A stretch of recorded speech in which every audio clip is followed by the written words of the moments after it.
നമസ്കാരം. സ്പെഷ്യൽ റിപ്പോർട്ടിലേക്ക് സ്വാഗതം. CPMന്റെ ചരിത്രത്തിൽ കേട്ട് കേൾവിയില്ലാത്ത കാര്യങ്ങളാണ് ഇപ്പോൾ നടക്കുന്നത്.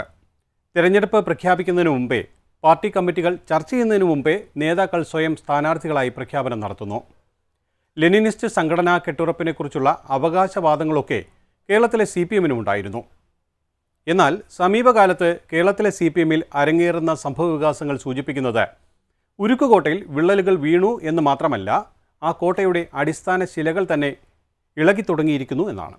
ഒരു മാർക്സിസ്റ്റ് ലെനിനിസ്റ്റ് പാർട്ടിയുടെ സംഘടനാപരമായ അടിത്തറ അതിന്റെ ജനാധിപത്യ കേന്ദ്രീകരണം എന്ന തത്വമാണെന്നാണ് അവകാശവാദം. പാർട്ടിക്കുള്ളിൽ ഏത് വിഷയത്തിലും സ്വതന്ത്രമായ തുറന്ന ചർച്ചകളും വിമർശനങ്ങളുമാകാം. എന്നാൽ ഒരു തീരുമാനമെടുത്തു കഴിഞ്ഞാൽ പാർട്ടിയുടെ താഴെത്തട്ട് മുതൽ കേന്ദ്ര കമ്മിറ്റി വരെ എല്ലാവരും ഒരു ഒറ്റ തീരുമാനം ഐക്യകണ്ഠ്യേന നടപ്പാക്കാൻ ബാധ്യസ്ഥരാണ്. ഉരുക്കുപോലെയുള്ള ഈ അച്ചടക്കമാണ് CPMനെ മറ്റു പാർട്ടികളിൽ നിന്നും വ്യത്യസ്തമാക്കുന്നതെന്നാണ് ഇതുവരെയുണ്ടായിരുന്ന വീമ്പു പറച്ചിൽ. എന്നാൽ തദ്ദേശ തിരഞ്ഞെടുപ്പിലേറ്റ കനത്ത പ്രഹരം ആ പാർട്ടിയുടെ സംഘടനാ സംവിധാനത്തിൽ എത്രത്തോളം ആഴത്തിലുള്ള പ്രതിസന്ധികൾ നിലനിൽക്കുന്നു എന്ന് തുറന്നു കാട്ടിയിരിക്കുകയാണ്. എൻ്റെ ഒരു ചിത്രം ആലേഖനം ചെയ്തും കണ്ടു ഞാൻ. അതൊരു ശരിയായ സമ്പ്രദായമല്ല. പാർട്ടി പ്രവർത്തകരെന്ന നിലക്ക് പാർട്ടി നിശ്ചയിക്കുന്ന വിവിധ ചുമതലകൾ ആ ചുമതലകൾ നിറവേറ്റും. അതിൽ വേർതിരിവുണ്ടാക്കാൻ പാടില്ല. അതെപ്പോഴും ശ്രദ്ധിക്കണം. വാർത്ത വന്നതല്ലേ, വാർത്തയിൽ വന്നാൽ പിന്നെ നമ്മൾ ശ്രദ്ധയപ്പെടൂല്ലേ?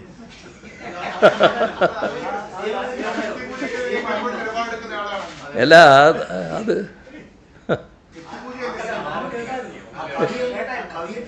ആരാന്നറിയില്ല, എനിക്കറിയില്ല. ഏതാ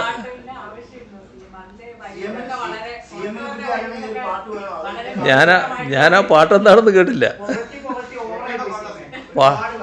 അല്ല, ഇപ്പം വല്ലാതെ അധിക്ഷേപിച്ചുകൊണ്ടിരിക്കുമ്പോൾ ലേശം പുകഴ്ത്തൽ വന്നാൽ തന്നെ അതിന് വല്ലാത്ത അസ്വാസ്ഥ്യം നിങ്ങൾക്ക് ഉണ്ടാക്കും എന്നുള്ളത് ഉറപ്പാണ്. അതിന് എനിക്ക് സംശയമില്ല. അതാണ് ഞാൻ പറഞ്ഞത്. ഇത് ഇങ്ങനെയൊരു കാര്യം വരുമ്പം തന്നെ ഈ സകലമാന കുറ്റങ്ങളും എൻ്റെ തലയിൽ ചാർത്താൻ ശ്രമിച്ചുകൊണ്ടിരിക്കുന്നൊരു കൂട്ടർ നമ്മുടെ നാട്ടിലുണ്ടല്ലോ. അങ്ങനെ ആളുകൾക്ക് വല്ലാത്ത വിഷമം സ്വാഭാവികമായിട്ടുണ്ടാവും. അതങ്ങനെയേ കാണേണ്ടതായിട്ടുള്ളൂ. പണ്ട് ജവഹർലാൽ നെഹ്റു ഞാൻ അമ്പലം പണിയുന്നു എന്ന് പറഞ്ഞു. അപ്പോൾ ആളുകളല്ലേ ജവഹർലാൽ നെഹ്റു അമ്പലം പണിയുന്നത്? കാരണം അയാൾ ഒരു ഭൗതികവാദിയാണല്ലോ, ദൈവവിശ്വാസി അല്ലല്ലോ, ആശയവാദി അല്ലല്ലോ. പിന്നെ എങ്ങനെയാണ് അമ്പലം പണിയുക എന്ന് പറഞ്ഞത് എന്ന് ചോദിച്ചു. അപ്പോൾ ജവഹർലാൽ നെഹ്റുവോട് ചോദിച്ചു, എന്താണ് നിങ്ങൾ അമ്പലം പണി എന്ന് പറയുന്ന അർത്ഥം? അപ്പോൾ അദ്ദേഹം പറഞ്ഞു, ഞാൻ പണിയാൻ പോകുന്ന അമ്പലം പൊതുമേഖലാ സ്ഥാപനങ്ങളാണെന്ന്. ഓരോരാൾ പറയുന്നതിൻ്റെ സ്പിരിറ്റ് അവർക്ക് മാത്രമേ മനസ്സിലാവുള്ളൂ. അവരോട് ചോദിച്ചാൽ അല്ല, നിങ്ങൾ മനസ്സിലാക്കണ്ട, അവരോട് ചോദിച്ചാൽ മതി. സംശയം കൊണ്ടല്ലേ? സംശയമല്ലേ പ്രശ്നം, സംശയമല്ലേ പ്രശ്നം. വ്യക്തിപൂജയിലൊന്നും കമ്മ്യൂണിസ്റ്റ് പാർട്ടിയില്ല. തൊഴിലാളി വർഗ പാർട്ടിയോ കമ്മ്യൂണിസ്റ്റ് പാർട്ടിയോ വ്യക്തിപൂജയൊന്നും അംഗീകരിച്ചു പോകുന്ന പാർട്ടിയാണ്. 10 വർഷത്തെ പിണറായി ഭരണത്തെക്കുറിച്ചുള്ള അതിശയോക്തിപരമായ പ്രചാരണങ്ങളിൽ വിശ്വസിച്ചിരുന്ന സാധാരണ പാർട്ടി അണികൾക്ക് ഈ തോൽവി ഒരു ഞെട്ടലായിരുന്നു. ഭരണത്തുടർച്ചയുടെയും വികസന നായക പരിവേഷത്തിന്റെയും ബലത്തിൽ ഏത് തെരഞ്ഞെടുപ്പും വിജയിക്കാം എന്ന അമിത ആത്മവിശ്വാസം തകർന്നു. ഇത് പാർട്ടിയിൽ വലിയൊരു ആശയക്കുഴപ്പമാണ് സൃഷ്ടിച്ചിരിക്കുന്നത്. ഇനി എങ്ങനെ മുന്നോട്ടു പോകണം എന്നറിയാത്ത അവസ്ഥ. ഈ ആശയക്കുഴപ്പമാണ് ഇപ്പോൾ നേതാക്കളുടെ പരസ്പര വിരുദ്ധമായ പ്രസ്താവനകളിലൂടെയും അച്ചടക്കമില്ലായ്മയിലൂടെയും പുറത്തുവരുന്നത്. തോൽവിയുടെ കാരണങ്ങളെക്കുറിച്ച് സത്യസന്ധമായ ഒരു വിലയിരുത്തൽ നടത്താനോ തെറ്റുകൾ തിരുത്താനോ ഉള്ള ജനാധിപത്യപരമായ സാഹചര്യം പാർട്ടിയിൽ ഇപ്പോഴില്ല എന്നതാണ് ഇതിന്റെ പ്രധാന കാരണം. കേരളത്തിലുണ്ടായ ഈ അപ്രതീക്ഷിതമായ പരാജയം ശരിയായ ദിശാബോധത്തോടെ വിലയിരുത്തി അടുത്ത അസംബ്ലി തെരഞ്ഞെടുപ്പിൽ നല്ല മുന്നേറ്റം സൃഷ്ടിക്കാൻ സാധിക്കണം എന്നാണ് പാർട്ടി പൊതുവെ തീരുമാനിച്ചത്. 17,35,175 വോട്ടിന്റെ വർധനവാണ് ഉണ്ടായത്. UDFും BJPയും അവരുടെ വോട്ട് ലോക്സഭാ തെരഞ്ഞെടുപ്പിനെ അപേക്ഷിച്ച് കുറയുകയാണ് ചെയ്തിട്ടുള്ളത്. സ്ഥാനാർത്ഥി നിർണയം എന്നത് പാർട്ടി കമ്മിറ്റികളിൽ നിന്ന് താഴെത്തട്ടിലേക്കും തിരിച്ചു നടക്കുന്ന ഗൗരവകരമായ ചർച്ചകളിലൂടെ ഉരുത്തിരിയുന്ന ഒന്നായിരുന്നു CPMൽ. എന്നാൽ ഇന്ന് സ്ഥിതി മാറിയിരിക്കുന്നു. പത്തനംതിട്ടയിൽ രാജു എബ്രഹാമും തിരുവനന്തപുരത്ത് V ശിവൻകുട്ടിയും ഇടുക്കിയിൽ MM മണിയും നടത്തുന്ന പരസ്യ പ്രതികരണങ്ങൾ പാർട്ടിക്ക് മേൽ വ്യക്തികൾക്കുള്ള സ്വാധീനം വർദ്ധിച്ചതിൻ്റെ തെളിവാണ്. ശിവൻകുട്ടി മത്സരിക്കുന്നെന്ന് പറയുന്നു, പിന്നീട് തിരുത്തുന്നു. ടൈം വ്യവസ്ഥയിൽ ഇളവ് വേണമെന്ന് മറ്റൊരാൾക്ക് വേണ്ടി പ്രഖ്യാപനമുണ്ടാകുന്നു. ഇത് പാർട്ടിയുടെ ഔദ്യോഗിക സംവിധാനങ്ങളെ നോക്കുകുത്തിയാക്കുന്നതിന് തുല്യമാണ്. വീണ ജോർജിന് ഒരു അയോഗ്യതയില്ല. വീണ ജോർജ് ഇന്ന് ഒരുപക്ഷെ ലോകം കണ്ട ഏറ്റവും നല്ല ആരോഗ്യമന്ത്രിമാരിൽ ഒരാളാണ്. സംസ്ഥാന കമ്മിറ്റി അംഗീകാരം നൽകും എന്നാണ് ഞങ്ങൾ പ്രതീക്ഷിക്കുന്നത്. അതല്ല, ഇനി മറ്റൊരു സ്ഥാനാർത്ഥിയാണ് സംസ്ഥാന കമ്മിറ്റി നിർദ്ദേശിക്കുന്നതെങ്കിൽ ആ സ്ഥാനാർത്ഥിയെ ഞങ്ങൾ വിജയിപ്പിക്കും. മാധ്യമങ്ങൾക്ക് മുന്നിൽ പാർട്ടി കാര്യങ്ങൾ പരസ്യപ്പെടുത്തരുത് എന്ന് CPMന്റെ കർക്കശമായ കീഴ്വഴക്കമായിരുന്നു. എന്നാൽ ഇന്ന് സീറ്റ് മോഹികളും സീറ്റ് നിഷേധിക്കപ്പെട്ടവരും മാധ്യമങ്ങളുടെ മുന്നിൽ സ്വയം മറക്കുന്നു, വെളിപ്പെടുന്നു. ഇത് സൂചിപ്പിക്കുന്നത് പാർട്ടിക്ക് അണികളുടെയും നേതാക്കളുടെയും മേലുള്ള നിയന്ത്രണം നഷ്ടപ്പെടുന്നു എന്നാണ്. മുൻകാലങ്ങളിൽ ഒരു വാക്കുപോലും പാർട്ടിക്കതീതമായി പറയാൻ ഭയപ്പെട്ടിരുന്ന നേതാക്കളാണ് ഇപ്പോൾ പരസ്യമായി സീറ്റ് വിഭജനം നടത്തുന്നത്. ഇത് സൂചിപ്പിക്കുന്നത് സംസ്ഥാന നേതൃത്വത്തിന് അല്ലെങ്കിൽ പാർട്ടി സെന്ററിന് കീഴ്ഘടകങ്ങളിൽ മേലുള്ള നിയന്ത്രണം നഷ്ടപ്പെട്ടിരിക്കുന്നു എന്നാണ്. അതല്ലെങ്കിൽ എന്തുമാകാം എന്ന അവസ്ഥ സംജാതമായിരിക്കുന്നു. ഇത് സാധാരണ അണികളിൽ വലിയ ആശയക്കുഴപ്പവും അതൃപ്തിയും സൃഷ്ടിക്കുന്നുണ്ട്. ഈ സംഘടനാ ശൈഥില്യത്തിന്റെ പ്രധാന കാരണം പാർട്ടി ഘടനയിലുണ്ടായ ദ്രവീകരണമാണ്. പിണറായി വിജയൻ എന്ന വ്യക്തിയിലേക്ക് അധികാരം കേന്ദ്രീകരിച്ചതോടെ ആ വ്യക്തിയെ ന്യായീകരിക്കലാണ് പാർട്ടി പ്രവർത്തനം എന്ന നില വന്നിരിക്കുന്നു.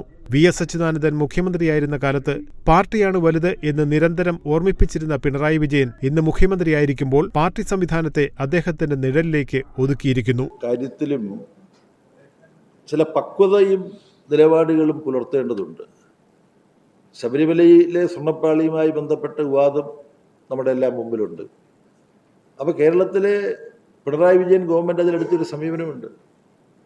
ഹൈക്കോടതിയുടെ മേൽനോട്ടത്തിൽ അതിനെക്കുറിച്ചുള്ള അന്വേഷണം നടക്കട്ടെ. സ്പെഷ്യൽ ഇൻവെസ്റ്റിഗേഷൻ ടീം SIT ഹൈക്കോടതിയുടെ മേൽനോട്ടത്തിൽ അന്വേഷണം നടക്കുകയാണ്. ആർക്കൊക്കെ ഇതിനകത്ത് ഉത്തരവാദിത്വമുണ്ടോ അവരെയൊക്കെ അറസ്റ്റ് ചെയ്യുകയോ ചോദ്യം ചെയ്യുകയോ എന്ത് വേണമെങ്കിലും ആയിക്കോ എന്നുള്ള നിലപാടല്ലേ ഈ ഗവൺമെൻറ് എടുത്തത്. പക്ഷേ ഈ ത്രിതല പഞ്ചായത്ത് തിരഞ്ഞെടുപ്പ് കാലത്ത് എന്താ കേരളത്തിൽ സംഭവിച്ചത്? സഖാക്കള് കള്ളന്മാരാണ്, അയ്യപ്പൻ്റെ എടുത്തുകൊണ്ട് പോയി, സ്വർണ്ണം എടുത്തുകൊണ്ട് പോയി എന്നൊരു പാരഡി പാട്ടുണ്ടാക്കിയിട്ട് ഇങ്ങനെ പ്രചരിപ്പിക്കുകയായിരുന്നില്ലേ? എത്ര മ്ലേച്ഛമാണത്, എത്ര നിലവാരശൂന്യമാണ്. വലിയ നിലവാരമുള്ളവരെ പോലൊക്കെ അല്ലേ ഈ UDFന്റെയും കോൺഗ്രസിന്റെയും നേതാക്കന്മാർ സംസാരിക്കുന്നത്. സഖാക്കളെല്ലാം കള്ളന്മാരാണോ? സഖാക്കൾ ആരെങ്കിലും കള്ളന്മാരാണെങ്കിൽ അവരുടെ മേൽ വേറെ ആരും നടപടിയെടുക്കണമെന്ന് ആവശ്യപ്പെടേണ്ട കാര്യമില്ല. പാർട്ടി നടപടിയെടുക്കും. അതാണ് കമ്മ്യൂണിസ്റ്റ് പാർട്ടി. പിണറായിയെ വിമർശിക്കുന്നത് പാർട്ടിയെ വിമർശിക്കുന്നതിന് തുല്യമായി വ്യാഖ്യാനിക്കപ്പെടുന്നു. ക്രിയാത്മകമായ വിമർശനങ്ങൾ പോലും പാർട്ടി വിരുദ്ധതയായി മുദ്രകുത്തപ്പെടുന്നു. മീഡിയ ചർച്ചയിൽ വെള്ളാപ്പള്ളി പിണറായി ബന്ധത്തെ ന്യായീകരിച്ചതിന് അഡ്വക്കേറ്റ് ഹസ്കറിന് നേരിടേണ്ടി വന്ന ശകാരം ഇതിൻ്റെ ഉദാഹരണമാണ്. ഒരേ സമയം സഖ്യസാധ്യതകൾ തേടുകയും അത് പുറത്തു പറയുമ്പോൾ അച്ചടക്കത്തിൻ്റെ വാൾ വീശുകയും ചെയ്യുന്ന ഇരട്ടമുഖം അണികളെ വേട്ടിലാക്കുന്നുണ്ട്. നയപരമായ വ്യക്തതയേക്കാൾ വ്യക്തിപരമായ വിധേയത്വമാണ് ഇപ്പോൾ പാർട്ടിയുടെ അളവുകോൽ. സംസ്ഥാന നേതൃത്വത്തിന്റെ പിടിയഴിഞ്ഞതോടെ ജില്ലാ ഘടകങ്ങളിൽ വിഭാഗീയത തലപൊക്കി തുടങ്ങി. കൊല്ലം ജില്ലാ നേതൃത്വത്തിൽ രൂപപ്പെട്ട പ്രശ്നങ്ങൾ ഇതിന്റെ തെളിവാണ്. വർഷങ്ങളായി CPMന്റെ ശക്തികേന്ദ്രമായിരുന്ന പലയിടങ്ങളും വിഭാഗീയത രൂക്ഷമാണ്. തിരുവനന്തപുരം കോർപ്പറേഷനിലെ തിരിച്ചടി തലസ്ഥാനത്തെ നേതൃത്വത്തിന്റെ പിടിപ്പുകേടായാണ് വിലയിരുത്തപ്പെടുന്നത്. ഭരണത്തിന്റെ തണലിൽ സംഘടനാ പ്രവർത്തനം മറന്നതും ജനങ്ങളിൽ നിന്നകന്നതും ഇത്തരം തിരിച്ചടികൾക്ക് കാരണമായിട്ടുണ്ട്. സ്വയം സ്ഥാനാർത്ഥി പ്രഖ്യാപനം, ഗ്രൂപ്പ് വഴക്കുകൾ, വ്യക്തിപൂജ, അഴിമതി ആരോപണങ്ങൾ എന്നിവയൊന്നും ഈ പാർട്ടിയിലില്ല എന്ന വീമ്പ് പറച്ചിൽ അവസാനിപ്പിച്ചിരിക്കുന്നു. ഏതു വിധേനയും അധികാരം നിലനിർത്തുക എന്ന ഒറ്റ ലക്ഷ്യത്തിലേക്ക് പാർട്ടി ചുരുങ്ങി. അതിനായി ഏതു വഴിയും സ്വീകരിക്കാം. ഞങ്ങളെ സംബന്ധിച്ചിടത്തോളം നടപടി എടുക്കുക എന്ന് പറയുന്നത് സംഘടനാപരമായൊരു ചുമതല മാത്രമാണ്. അവർ ജനപ്രതിനിധികളൊന്നുമല്ല, അവർ സാധാരണ രീതിയിലുള്ള പാർട്ടി പ്രവർത്തകരാണ്.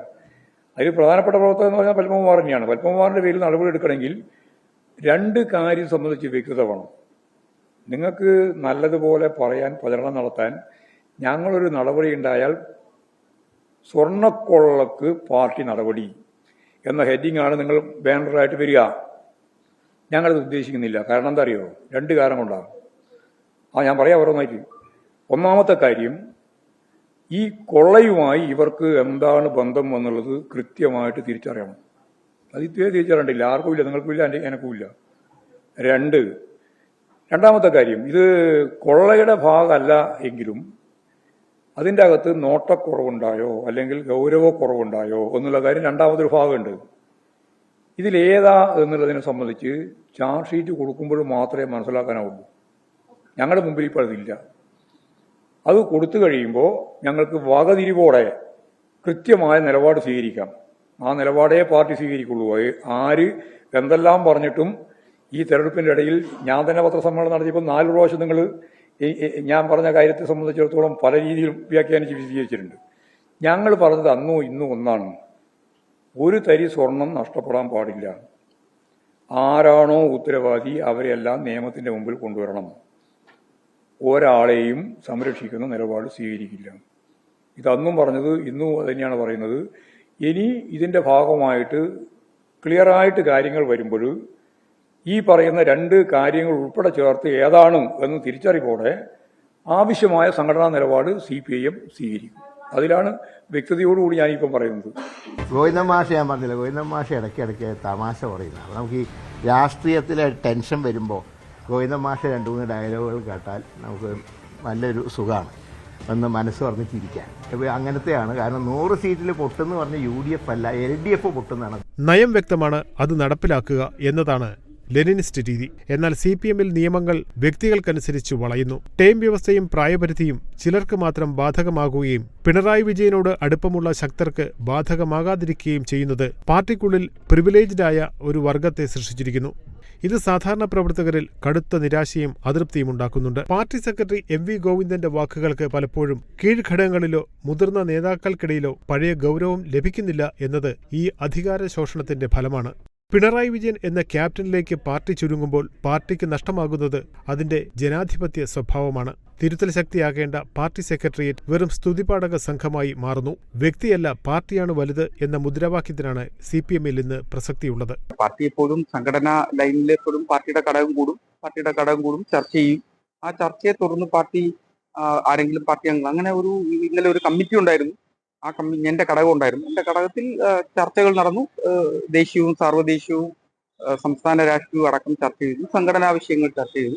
ആ ചർച്ച ചെയ്ത കൂട്ടത്തിൽ ഞാൻ ചാനൽ ചർച്ചകളിൽ പറഞ്ഞ കാര്യങ്ങൾ പാർട്ടി ലൈനല്ല, പാർട്ടി ലൈനിനൊപ്പം ചർച്ചയിൽ പങ്കെടുക്കണം എന്നൊരു നിർദ്ദേശം പൊതുവിൽ ഘടകത്തിൽ ഉരുത്തിരിഞ്ഞു വന്നു. ആ നിർദ്ദേശമാണ് ഉള്ളത്. അല്ലാതെ താക്കീതിൽ നിന്നൊക്കെ മാധ്യമങ്ങൾ സൃഷ്ടിക്കുന്ന അവരുടെ ഭാവനയിൽ നിന്ന് വരുന്ന കാര്യങ്ങളാണ്.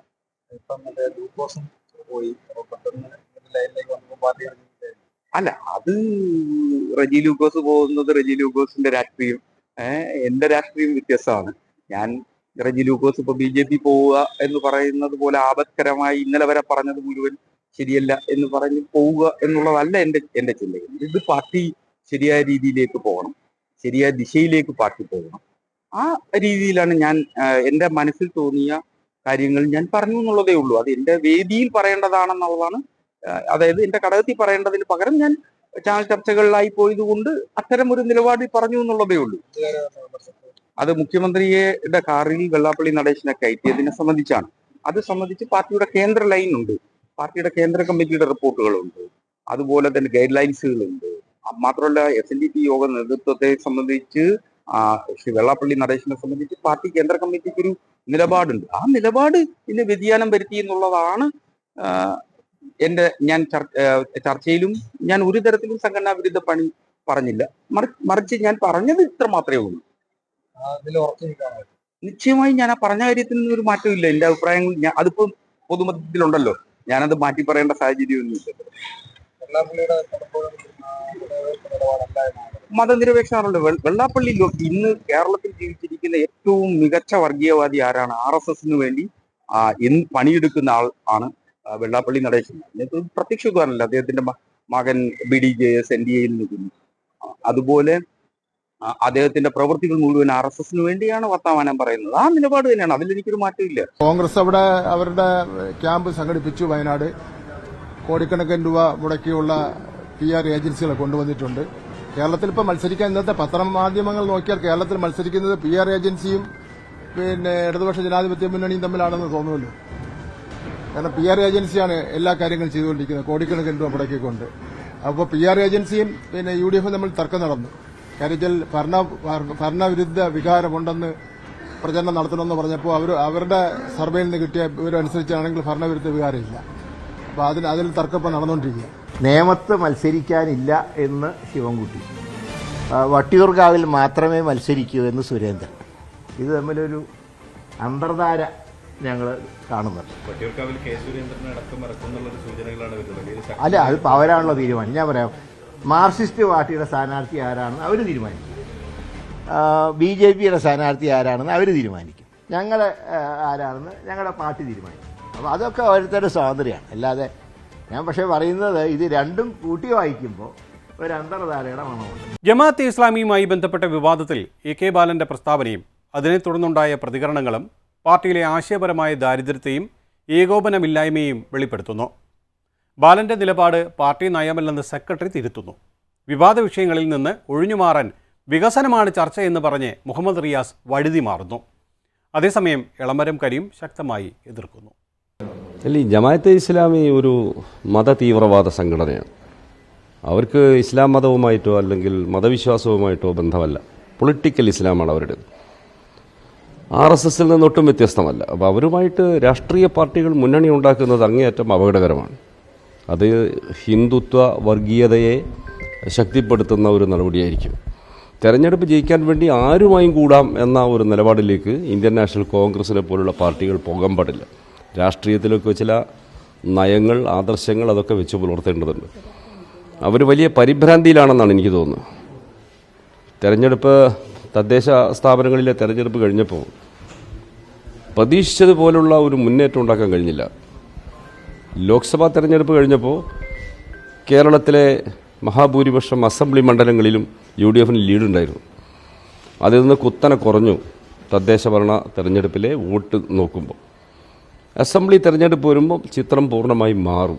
അസംബ്ലി തെരഞ്ഞെടുപ്പ് കേരളത്തിലെ ഭരണം വിലയിരുത്തിക്കൊണ്ടും ഭരണ നേട്ടങ്ങളെ ആസ്പദമാക്കിയും ജനങ്ങൾ വോട്ട് ചെയ്യും. അപ്പോൾ സ്വാഭാവികമായും LDFന് ഒരു മുൻതൂക്കമുണ്ട് എന്നവർ മനസ്സിലാക്കിയപ്പോൾ അവർ എല്ലാ തീവ്രവാദികളെയും എല്ലാ പിന്തിരിപ്പന്മാരെയും ഒരുമിച്ച് നിർത്താനുള്ള അപകടകരമായൊരു നയത്തിലേക്ക് പോകുന്നു. അത് കേരളത്തെ സംബന്ധിച്ച് വലിയ ആപത്താണ്. അല്ല, അതില് LDF കൺവീനർ TP രാമകൃഷ്ണൻ വളരെ കൃത്യമായിട്ടൊരു നിലപാട് പറഞ്ഞത് ഞാൻ ഇന്നലെ കേട്ടു. അദ്ദേഹം പറഞ്ഞത് ബാലിന് ഒരു പ്രത്യേക കാൽക്കുലേഷൻ വെച്ചുകൊണ്ടാണ് ഇങ്ങനെ പറഞ്ഞിരിക്കുന്നത്, അത് പാർട്ടിയുടെ മുന്നണിയുടെ നയമല്ല എന്ന് അദ്ദേഹം പറഞ്ഞു. അത് വളരെ കൃത്യമായിട്ട് ചില സൂചനകൾ നൽകുന്നുണ്ട്. അതായത് മുന്നണിക്കകത്ത് ബാലന്റെ നിലപാടിനോട് യോജിപ്പില്ല എന്ന് അതിന്റെ കൺവീനർ തന്നെ പരസ്യമായിട്ട് വ്യക്തമാക്കുന്നുണ്ട്.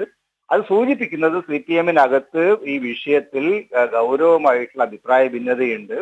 യഥാർത്ഥത്തിൽ പിണറായി വിജയനെ പ്രൊമോട്ട് ചെയ്യുന്ന അദ്ദേഹത്തിന്റെ രാഷ്ട്രീയ സമീപനത്തിന്, ഇപ്പൊ അദ്ദേഹം എടുക്കുന്ന ഒരു സോഫ്റ്റ് ഹിന്ദുത്വ രാഷ്ട്രീയത്തിന് ശക്തി പകരുക എന്ന ഉദ്ദേശത്തോടു കൂടിയാണ് ജമാഅത്തെ ഇസ്ലാമി ആഭ്യന്തരം ഭരിക്കും എന്ന വളരെ പരിതാപകരമായിട്ടുള്ള ഒരു ആരോപണം ബാലൻ ഉന്നയിച്ചത്. അത് പാർട്ടിക്ക് പോലും അത് മുന്നോട്ട് കൊണ്ടുപോകാൻ കഴിയാത്തൊരു സാഹചര്യമുണ്ട്. കാരണം പാർട്ടിയിലുള്ള നേരെ ചൊവ്വേ ചിന്തിക്കുന്ന ആളുകൾ ആരും അത് അംഗീകരിക്കില്ല. കാരണം ജമാഅത്തെ ഇസ്ലാമിക്ക് ആഭ്യന്തര വകുപ്പ് കൊടുക്കുന്നു പറയുമ്പോൾ ആളുകൾ ചിരിക്കും. ലീഗിന് കൊടുക്കുമെന്ന് പറഞ്ഞാൽ പോലും ആളുകൾ യഥാർത്ഥത്തിൽ കേരളത്തിലെ രാഷ്ട്രീയ അവസ്ഥ അറിയുന്ന ആളുകൾ കോൺഗ്രസിന്റെ മുഖ്യമന്ത്രിയാണ് സാധാരണ, അല്ലെങ്കിൽ ഏത് പാർട്ടിയുടെയും മുഖ്യമന്ത്രിമാരാണ് സാധാരണ ആഭ്യന്തര വകുപ്പ് കൈകാര്യം ചെയ്യുന്നത്. ജമാഅത്തെ ഇസ്ലാമി എന്ന് പറയുന്ന വളരെ ഒരു ചെറിയൊരു ഗ്രൂപ്പ് അവർക്ക് ഇതിന്റെയൊക്കെ കൊടുക്കുന്നൊക്കെ പറയുമ്പോൾ ആളുകൾ ചിരിച്ചു തള്ളും. പക്ഷെ അതുകൊണ്ട് തന്നെ CPMന് പോലും ന്യായീകരിക്കാൻ, ജനങ്ങൾക്കിടയിൽ ഡിഫെൻഡ് ചെയ്യാൻ പറ്റാത്ത ഒരു പൊസിഷൻ, അത് കൃത്യമായിട്ടുള്ള വർഗീയ ലക്ഷ്യത്തോടു കൂടി പിണറായി വിജയനെ പ്രൊമോട്ട് വിജയന്റെ നിലപാടുകളെ പ്രൊമോട്ട് ചെയ്യാനുള്ള ഉദ്ദേശത്തോടുകൂടി ബാലൻ നടത്തിയ വളരെ ദുരുപദിഷ്ഠിതമായ നീക്കം, അതാണ് CPMനെ ഇന്ന് വിമിഷ്ടത്തിലാക്കുന്നത്. LDF കൺവീനർ അക്കാര്യത്തിൽ കുറേയൊക്കെ തെളിഞ്ഞ കൃത്യമായിട്ടൊരു നിലപാട് പറയുകയും ചെയ്തിട്ടുണ്ട്. ഒരു രാഷ്ട്രീയ വിഷയത്തിൽ പാർട്ടിയുടെ പോളിറ്റ് ബ്യൂറോ അംഗങ്ങളും സംസ്ഥാന സെക്രട്ടേറിയറ്റ് അംഗങ്ങളും വ്യത്യസ്ത ദിശകളിൽ സംസാരിക്കുന്നത് CPMന്റെ ചരിത്രത്തിൽ അപൂർവമാണ്. ഇത് സൂചിപ്പിക്കുന്നത് വിഷയങ്ങളെ രാഷ്ട്രീയമായി സമീപിക്കുന്നതിന് പകരം താൽക്കാലിക ലാഭനഷ്ടങ്ങൾ നോക്കി ഓരോരുത്തരും അഭിപ്രായം പറയുന്ന അവസ്ഥയിലേക്ക് പാർട്ടി മാറി എന്നതാണ്. പാർട്ടി ഘടന ചരിത്രത്തിലെ ഏറ്റവും വലിയ പ്രതിസന്ധിയിലാണ്. സംസ്ഥാന സെക്രട്ടറി MV ഗോവിന്ദൻ പലപ്പോഴും നിസ്സഹായനായി മാറുന്നത് നാം കാണുന്നു. പിണറായി വിജയൻ എന്ന വൻമരത്തിന് കീഴിൽ പാർട്ടി സംവിധാനം നിഴലിലായി. ഒരു കാലത്ത് തിരുത്തൽ ശക്തിയായിരുന്ന കേന്ദ്ര നേതൃത്വം ഇന്ന് വെറും കാഴ്ചക്കാരാണ്. അഖിലേന്ത്യാ ജനറൽ സെക്രട്ടറി MA ബേബിയും PB അംഗങ്ങളും കേരളത്തിലെ സംഘടനാ പ്രശ്നങ്ങളിൽ ഇടപെടാൻ ശേഷിയില്ലാത്തവരായി മാറിയിരിക്കുന്നു. ഇന്നലെ എനിക്ക് വലിയ തമാശ ഒന്ന് AK ബാലൻ്റെ ഒരു പ്രസ്താവന ഇന്ന് കണ്ടു. തനി വർഗീയത വിളമ്പുന്ന പ്രസ്താവന AK ബാലനെ കൊണ്ട് പറയിപ്പിച്ചിരിക്കുകയാണ്. AK ബാലൻ നടത്തിയ പ്രസ്താവനയല്ല, AK ബാലനെ കൊണ്ട് പറയിപ്പിച്ചിരിക്കുകയാണ്. CPM നേതാവ് ശ്രീ AK ബാലൻ ഇന്നലെ നടത്തിയ ഒരു പ്രസ്താവന ഇന്ത്യയിൽ സംഘപരിവാർ നടത്തുന്ന ഒരു തീവ്ര ലൈനിന് സമാനമായ ഒരു ക്യാമ്പയിനാണ്. അതായത് UDF അധികാരത്തിൽ വന്നാൽ ആഭ്യന്തരം കൈകാര്യം ചെയ്യുന്നത് ജമായത്ത് ഇസ്ലാമി ആയിരിക്കും എന്നുള്ള പ്രസ്താവന.